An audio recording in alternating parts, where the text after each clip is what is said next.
So guys welcome to daily football madness. और दर्द है, खत्म नहीं होता।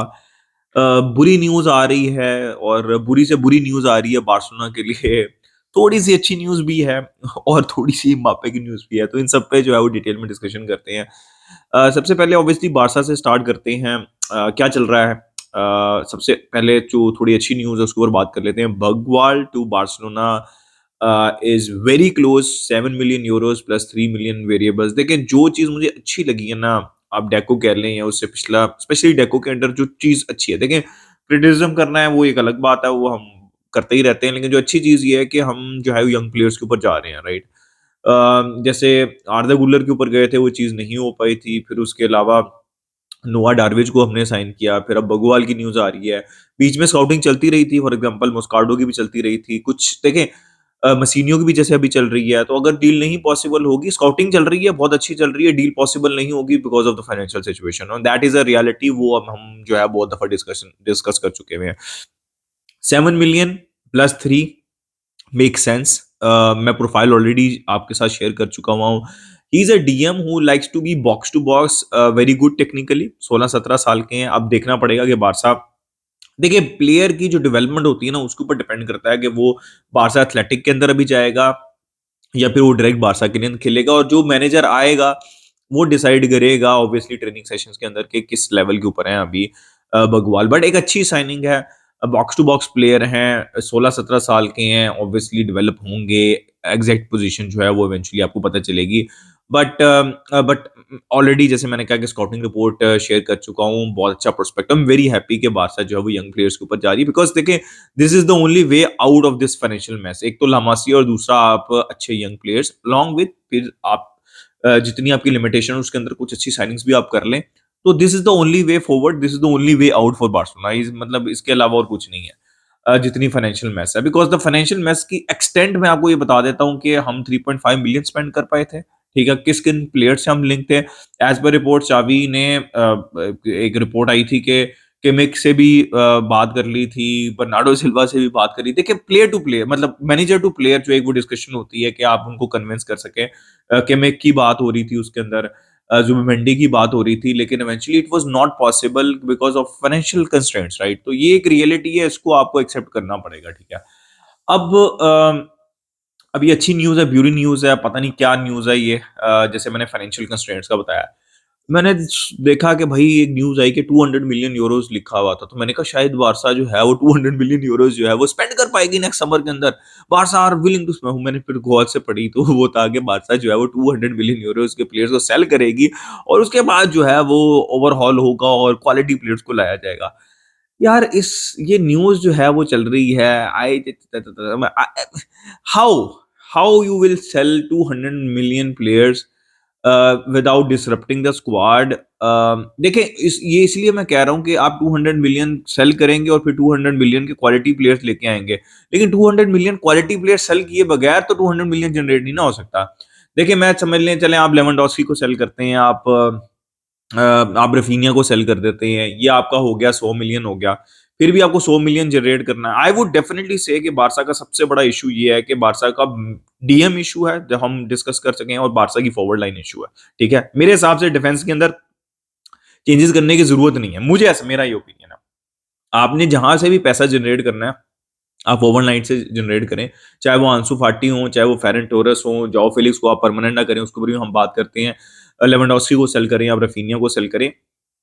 ये आप देखिए, Ansu Fati, Ferran Torres, Lewandowski, Raphinha, this can somehow generate 150 million euros, right.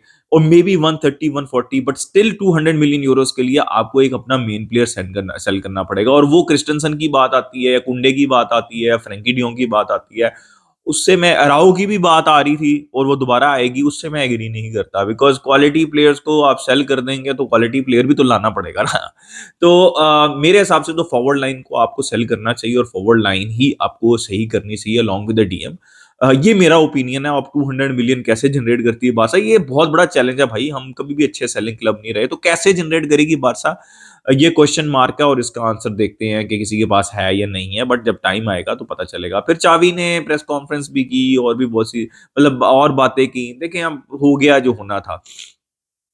चावी चले जाएँगे, डिसीज़न चेंज नहीं करेंगे, वो अभी भी वही चीज़ें एक्सप्लेन कर रहे हैं कि भाई ये बहुत मुश्किल है। आई थिंक चावी शुड भाई समझ लग गई हमें कि मुश्किल है और आपने भी उसको कह दिया। अब इसके ऊपर बार-बार बात करने की ज़रूरत नहीं है। डिसीज़न हो गया है, move on, let's try to find a new manager. अब वो कौन होगा? देखिए, मुझे तो ऐसा लगता है कि डिज़र्बी के लेवल के ऊपर होगा। मतलब मैं ये नहीं कह रहा डिज़र्बी बुरे मैनेजर हैं या मिखेल बुरे मैनेजर हैं जो जिरोना के हैं। बट इस लेवल के ऊपर होगा बिकॉज़ ये जो क्लॉप है और ये पेप है और ये ये नहीं होने वाला। इससे दूर रहें। लुइस एनरिके भी प्यार में आ जाएँ तो आ जाएँ, लेकिन फाइनेंशियल एस्पेक्ट से पॉसिबल नहीं मुझे लगता।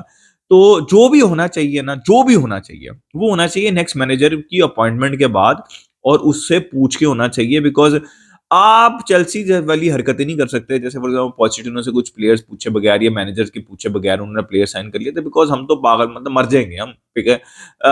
तो यार एक तो ये बात हो गई, ठीक है, ये मैंने कर ली। अब आ जाते हैं यार, जोआ फेलिक्स इज़ इंजर्ड। मतलब भाई वैसे कोई उम्मीद नहीं है, वैसे ही मरे पड़े हैं, वैसे ही साँस नहीं निकल रहा, ऊपर से इंजरी के ऊपर इंजरी। बार्सा का सीज़न ये शुरू से लेकर अब तक कुछ अच्छा ही नहीं है। आप देखिए मैनेजर को हम ब्लेम करते हैं, लेकिन एक एक्सटेंड तक मैनेजर को ब्लेम कर सकते हैं। कभी क्रिस्टेंसन इंजर्ड, तो कभी अराहो इंजर्ड, कभी टर स्टेगन कब से इंजर्ड हैं, फिर गावी, पेड्री आउट थे, फ्रैंकी आउट थे 3 महीने के लिए, गावी सीज़न के लिए आउट हैं, बाल्डे भी आउट है, कैंसेलो भी इंजर्ड हैं। रोबर्टो भी इंजर्ड थे, वो पिछले डेढ़ 2 महीने से अवेलेबल है। फिर गुंडोगन भी हल्के से इंजर्ड हो गए थे बीच में, फिर रफीनिया भी इंजर्ड हो गए थे। और अब जाओ फेलिक्स भी 2-3 हफ्ते के लिए इंजर्ड हो गए हैं। एज़ पर रिपोर्ट्स पहले ही रिपोर्ट आ रही थी कि शायद जो है वो मिस कर जाएँगे, क्या नाम है, नापोली की जो फर्स्ट लेग है शायद वो मिस कर जाएँगे, लेकिन अब रीसेंट रिपोर्ट आ रही है कि नापोली की लेग में शायद वो अवेलेबल होंगे फर्स्ट लेग के अंदर। बट भाई इस सीज़न से मुझे कोई उम्मीद नहीं है, चैंपियंस लीग से मुझे कोई उम्मीद नहीं है।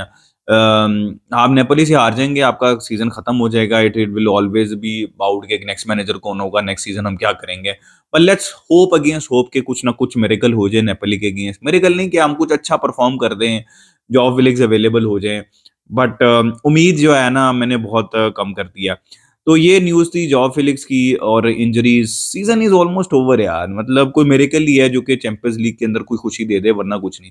किलियन एम्बाप्पे के हार्मोनल चेंजेस चल रहे हैं और उसके ऊपर ये है कि decision is imminent for the last 4 years and the decision will be imminent. इस इतना जल्दी नहीं होने वाला। मुझे लग रहा है कि समर तक ये कहानी चलेगी और अभी भी कन्फ्यूज़ है। मतलब लेटेस्ट अपडेट ये है कि Kylian Mbappe is confused whether he will stay at PSG जहाँ पे वो मेन बॉय हैं और he should leave and go to his dream club Real Madrid, जो कि ड्रीम अभी तक 4 साल में पूरी नहीं हुई। तो किलियन एम्बाप्पे अभी भी श्योर नहीं है और पता नहीं वो कब श्योर होंगे, ये कोई भी नहीं जानता। तो ये चलता रहेगा। अब मैं तो ये भी नहीं कह सकता कि किलियन एम्बाप्पे को क्या करना चाहिए। भाई वो कुछ जब कर लेगा ना तो फिर हम जो है उसके ऊपर डिस्कशन कर लेंगे। लेकिन Kylian Mbappe is his decision is imminent as per reports, but he is still not sure.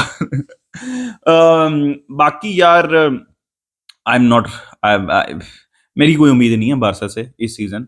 और ना परफॉर्मेंस थी, ना फॉर्म है। चावी एज़ अ मैनेजर भी मिस्टेक्स हुई हैं और इंजरीज़ तो भर-भर के हैं बारसा को।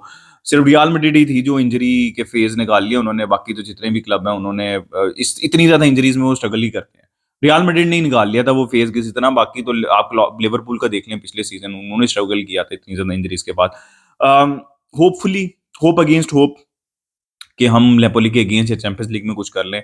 11 पॉइंट्स की वो तो मुझे नहीं कुछ उसके समझ लगती कि ला लीगा के अंदर कुछ होगा। अपना ओपिनियन दें in the comment section, like कर दीजिएगा, सब्सक्राइब कर दीजिएगा। मिलते हैं नेक्स्ट वीडियो में। विस्काल बारसा।